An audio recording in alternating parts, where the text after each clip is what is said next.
Au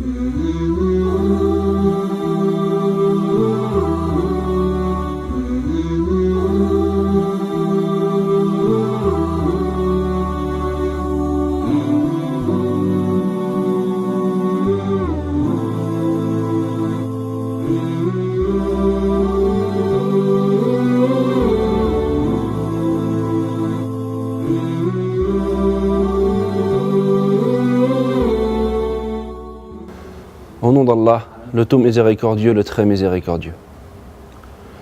Que la paix et les bénédictions d'Allah soient sur notre prophète, ainsi que sur sa famille et ses compagnons. Assalamu alaikum wa rahmatullahi wa barakatuh. Bienvenue à vous, chers téléspectateurs, dans ce cours qui prendra encore pour direction le sujet de la croyance. Nous allons étudier une nouvelle fois des sujets indispensables liés à la croyance, que tout musulman doit connaître. Et nous allons continuer d'étudier ce que nous avons commencé précédemment, à savoir les degrés de la religion. Puisque les degrés de la religion sont au nombre de 3. Le premier, l'islam. Le deuxième, la foi. Et le troisième, et c'est celui que nous allons étudier aujourd'hui, la bienfaisance ou la perfection dans l'adoration.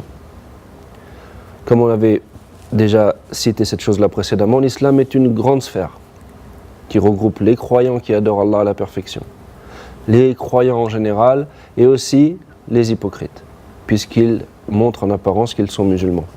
Quant à la sphère de la foi, elle est plus réduite que la sphère de l'islam, puisqu'elle ne regroupe que les croyants et les croyants qui adorent Allah à la perfection.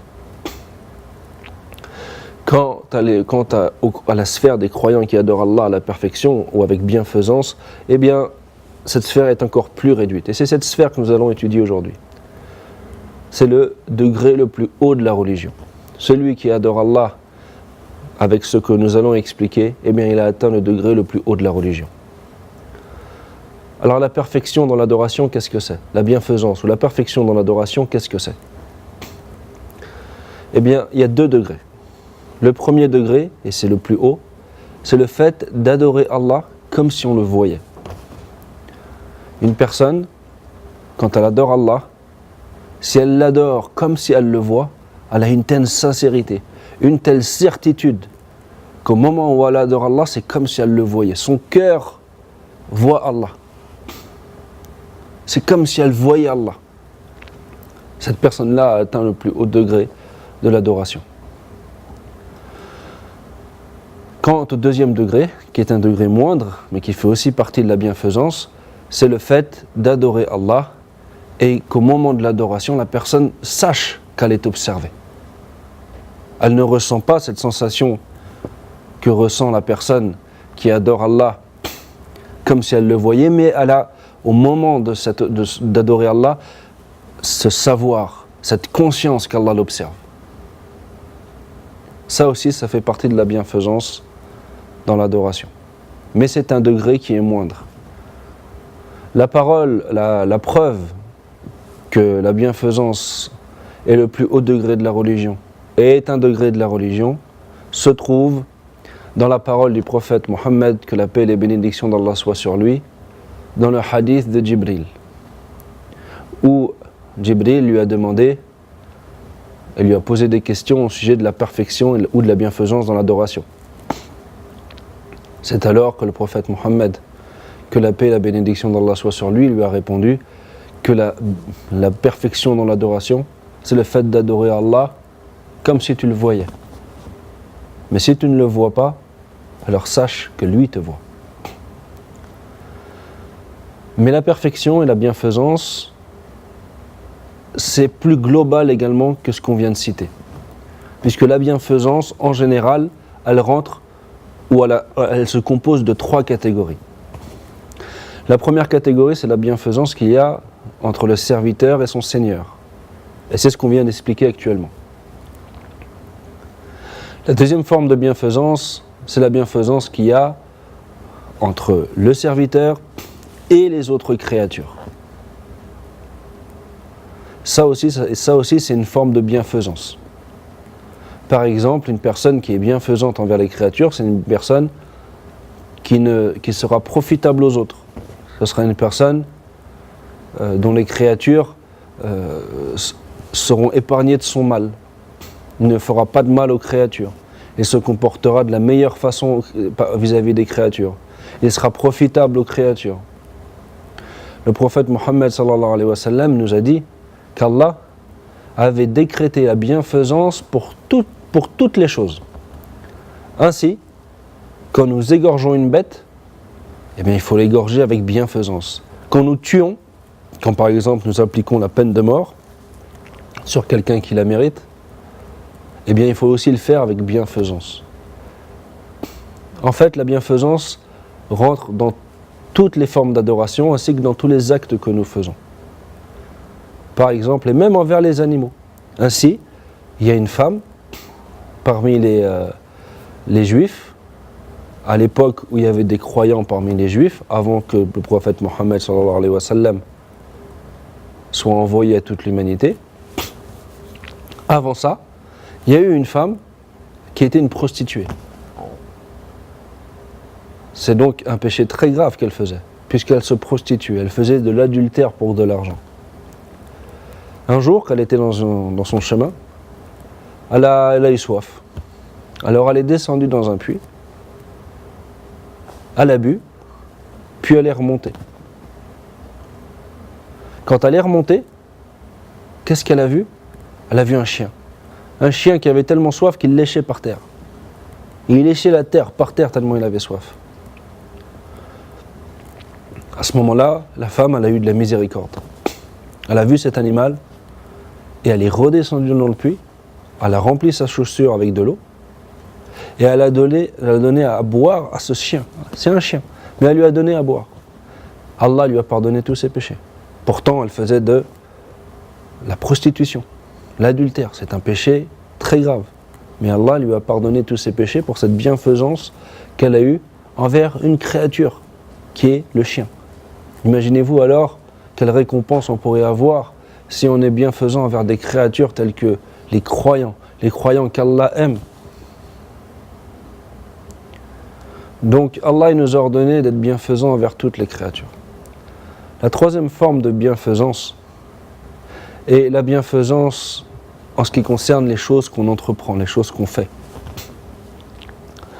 Le musulman, quand il fait quelque chose, quand il fait un acte, eh bien il le fait avec bienfaisance. Par exemple, quand il construit quelque chose, eh bien il faut qu'il construise cette chose en perfectionnant son travail. C'est quelque chose de très important. C'est donc très important pour le musulman, quand il entreprend quelque chose, de perfectionner ce travail. Tu construis quelque chose, tu le perfectionnes. On te confie de faire quelque chose, une tâche, un travail, tu perfectionnes ton travail. Tu négliges pas ce qu'on te donne de faire. Ça fait partie de la bienfaisance. Donc il y a trois formes de bienfaisance. La bienfaisance envers son Seigneur, qui consiste à l'adorer à la perfection, et ça a 2 degrés cette chose-là. Le premier degré, c'est de l'adorer comme si on le voyait, et le deuxième degré, c'est de l'adorer en sachant qu'il nous voit. On n'a pas cette sensation qu'Allah nous voit, on n'a pas cette sensation, mais on le sait. On est conscient au moment où on adore Allah, et on sait qu'Allah nous voit. Ça fait partie de la perfection, dans l'adoration d'Allah. La deuxième forme de bienfaisance, c'est la bienfaisance envers les créatures, qu'elles ce soient des animaux ou des êtres humains. Il faut être bienfaisant. Et on gagne des récompenses. Tout comme on peut aussi être châtié, car on peut citer ce hadith, qui est aussi un hadith très important, où une femme, parmi les communautés qui nous ont précédés, a enfermé un chat. Elle a enfermé un chat dans une pièce. Elle l'a empêché de sortir, mais elle l'a empêché de sortir et en même temps elle ne l'a pas nourri. Et bien Allah va faire entrer cette femme en enfer à cause de ce chat.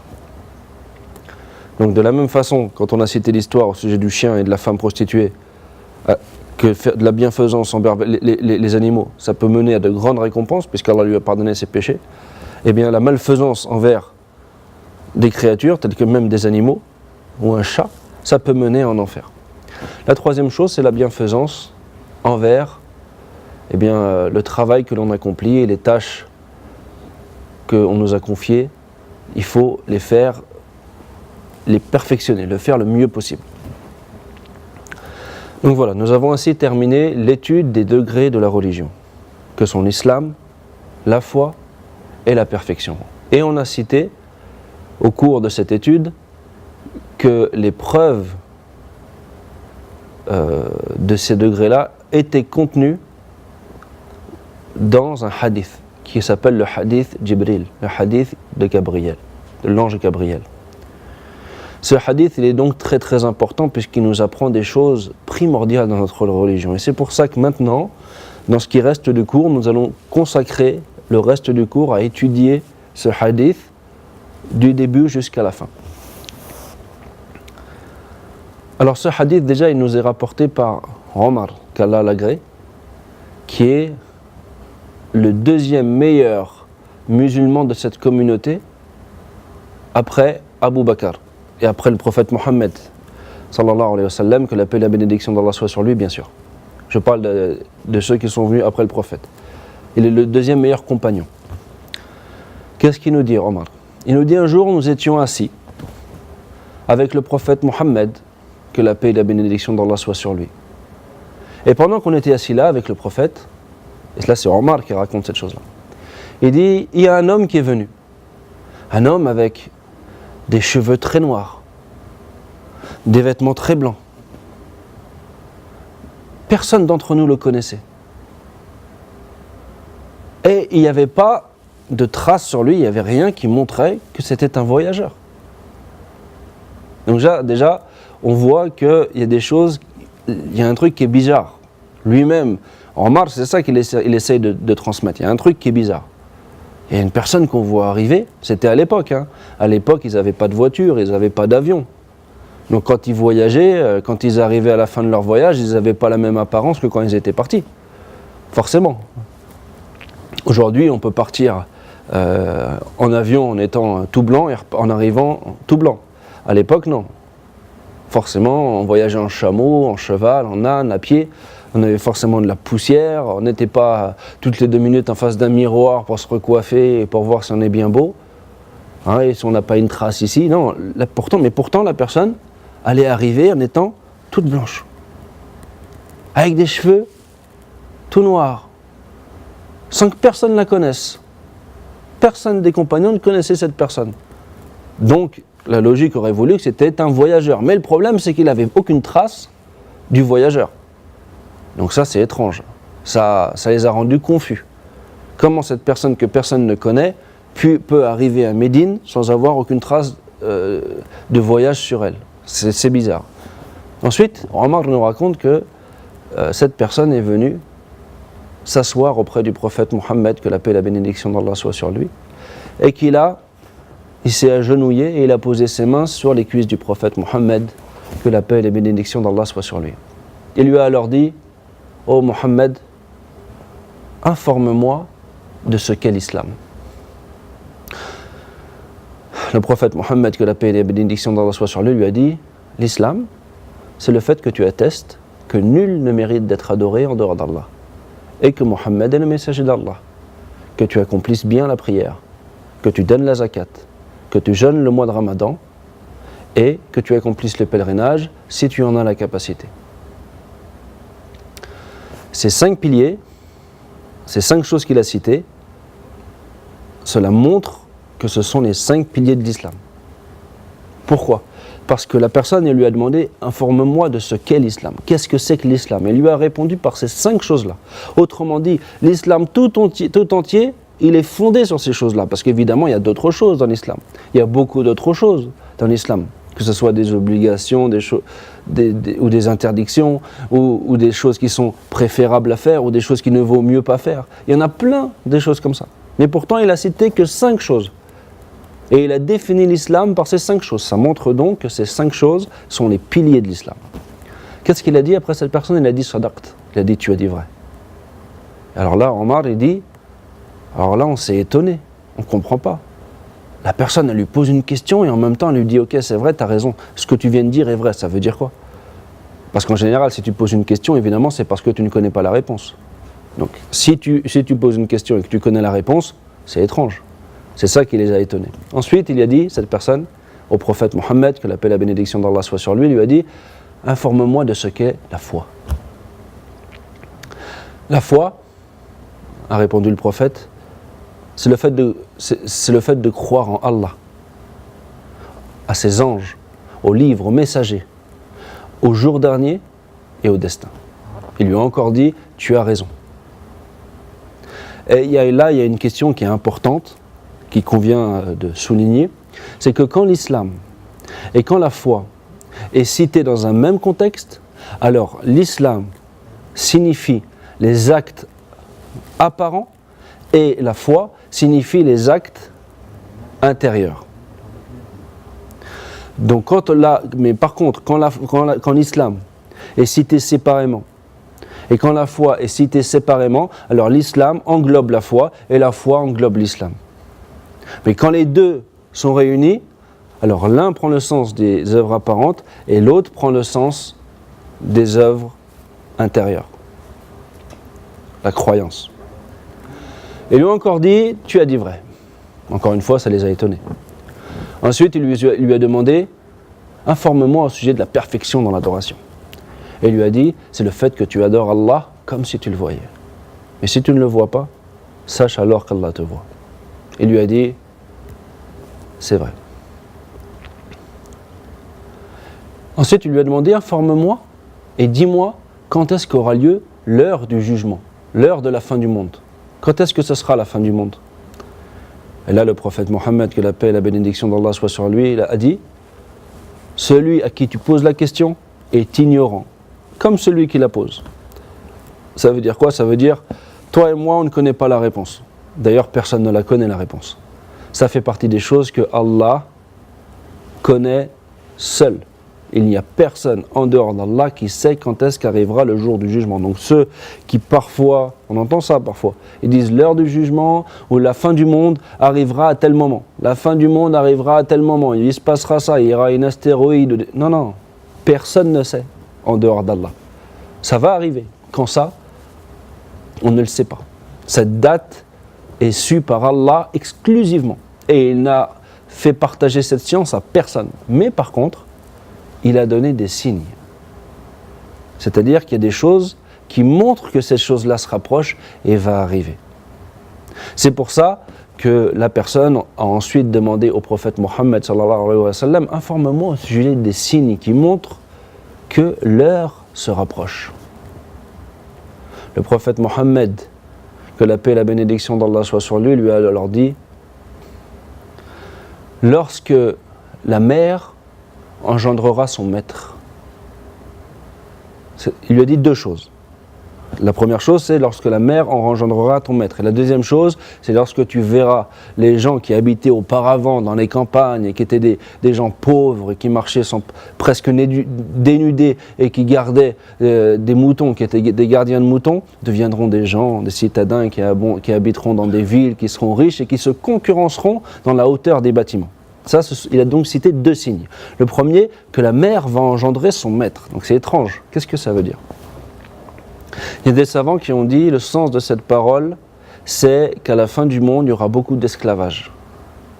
Et que ces femmes esclaves auront des enfants, avec leur maître qui sera évidemment libre. Ou qui sera libre. Donc il y aura le maître qui est libre et il y aura l'esclave. Ils auront un enfant. Et l'enfant, il sera libre. Donc, l'enfant sera le maître de sa mère. C'est une des interprétations. La deuxième, c'est le fait de dire que les choses vont s'inverser. Avant, la mère, et tout le monde le voit d'ailleurs, c'est arrivé à notre époque. Avant, les filles, les enfants respectaient leurs parents énormément. Il n'y avait pas de révolte vis-à-vis des parents. Lorsque le père ou la mère disait quelque chose, les enfants se soumettaient à l'ordre de leur père ou de leur mère. En aucun cas, ils osaient se révolter vis-à-vis de l'autorité parentale. Mais aujourd'hui, c'est complètement l'inverse. C'est l'enfant qui dirige, c'est l'enfant qui décide, c'est l'enfant qui ordonne, et c'est le père qui obéit. On arrive à une telle... Les choses sont complètement inversées. Ça, c'est une deuxième interprétation. Et c'est une interprétation qui est très forte puisqu'on le voit aujourd'hui, la concrétisation de ces choses-là. Quant à la deuxième chose, au deuxième signe qu'il a cité, eh bien, c'est le fait que les gens qui étaient, comme j'ai dit, qui étaient pauvres et tout, qui gardaient des moutons, qui avaient pas de vêtements ou quoi, ils deviennent des citadins et puis ils sont riches et ils vont se concurrencer dans la hauteur des bâtiments qu'ils construisent. Et ça, on le voit aujourd'hui. Un tel, il a construit une tour de 400 mètres. Il y en a un, après, il dit, moi, je vais faire 800 mètres. Après, il y en a un, il dit, moi, je vais faire 1 kilomètre. Et ainsi de suite, c'est concurrence. Et que c'était qui avant, ces gens-là? C'était des gens, c'était des bédouins. Ils vivaient avant dans la campagne, et ils n'avaient pas de maison fixe. Et puis ils en sont arrivés là où ils en sont arrivés. Cette chose-là, c'est concrétisé. Les signes de l'heure sont de 3 sortes. Des signes lointains, des signes, on va dire, moyens, et des signes proches. Les signes lointains et les signes moyens, ils sont tous arrivés. Ou presque. Quant aux signes proches, ce sont les grands signes. Il y a des grands signes qui montrent que l'heure va arriver très très bientôt. Et quand ces grands signes vont commencer à arriver, ils vont se suivre les uns les autres. Il va y avoir le faux Messie, le Masih ad-Dajjal. Après, il va y avoir le Mahdi, il va y avoir Isa, il va y avoir Gog et Magog. Et ainsi de suite. Il va se passer ça jusqu'à ce que le soleil se lève de son coucher.